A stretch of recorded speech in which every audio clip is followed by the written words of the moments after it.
बात, इन्होंने हिंदुओं की बात की, तो मैं इनसे पूछना चाहता हूं, मुसलमान बाहुल है इराक, मुसलमान बाहुल है ईरान, मुसलमान बाहुल है सीरिया, मुसलमान बाहुल है अफगानिस्तान, मुसलमान बाहुल है लिबिया, मुसलमान बाहुल है मोरक्को, तमाम देश मुसलमान बाहुल है, वहां पर क्यों शांति नहीं है? मुसलमान बाहुल है पाकिस्तान, क्यों शांति नहीं है?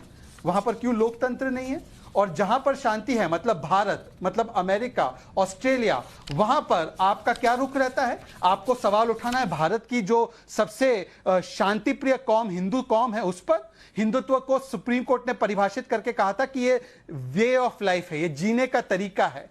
आज जब आप कहते हैं कि हिंदुत्व आतंकवाद है, और इनका दोहरापन देखिए, वैसे तो कहते हैं आतंकवाद का कोई धर्म नहीं होता, परंतु हर बार आतंकवाद को केवल हिंदुओं के साथ जोड़ने की इनकी इतनी उत्सुकता क्यों दिखाई देती है? ये इनकी मानसिकता है कि किसी भी रिबटल का टाइम दिया जाए। अगर आप ठीक है, रहमानी जी रिस्पॉन्ड करिए, फिर मैं अवस्थी जी के पास जाऊंगी। रहमानी जी रिस्पॉन्ड करिए। देखिए, ये जो एक तो पहली बात ये कि मैंने जो कुछ कहा भारत के संदर्भ में कहा। जब भारत के संदर्भ में जवाब नहीं बन पड़ता है तो सारी दुनिया के देशों की बात करना फिर मुनासिब नहीं है। सर, लेकिन प्रधानमंत्री आज भारत के संदर्भ में नहीं बोल रहे थे ना, वो एक अंतर्राष्ट्रीय मंच पर बोल रहे थे सर। का खंडन करेंगे सर। रहमानी सर, आप पढ़े लिखे प्रबुद्ध व्यक्ति हैं, मैं आपको जो कह रही हूँ सुनिए। प्रधानमंत्री आज भारत के संदर्भ में बात नहीं कर रहे थे ना, प्रधानमंत्री आज अंतर्राष्ट्रीय मंच पर बात कर रहे थे।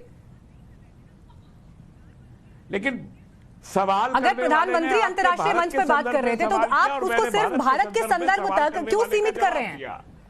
आप इसको क्यों बोल रही हैं? आप हमारी पब्लिक का एक आदमी भारत, मैंने एक सवाल पूछा, क्या ये मुस्लिम पर्सनल लॉ बोर्ड का खंडन करेंगे? तालिबान के समर्थन में दे रहे बयानों का क्या वो खंडन करेंगे? बिना शर्त में हमने जवाब दिया। मैंने ये कहा, अब आप बीच में मत बोलिए, अब आप बीच में खुद आ रहे हैं।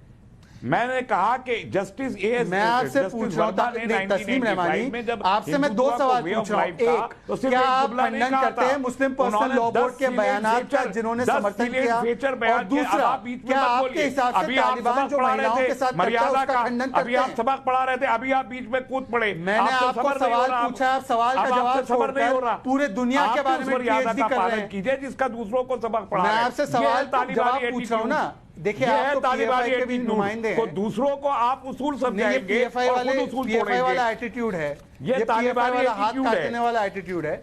मैं आपसे पूछ रहा हूं, मुस्लिम पर्सनल लॉ बोर्ड का खंडन करते हैं तालिबान। सर, अगर आप एक चर्चा में अपने साथी पैनलिस्ट के पॉइंट की अगर आप तालिबान से तुलना कर रहे हैं तो मुझे वाकई इस पर हैरानी हो रही है कि आपके लिए वाकई तालिबान का डेफिनेशन क्या है। वाकई आपके लिए तालिबान का डेफिनेशन क्या है, ये मुझे इस पर बड़ी हैरानी हो रही है, मुझे आश्चर्य हो रहा है।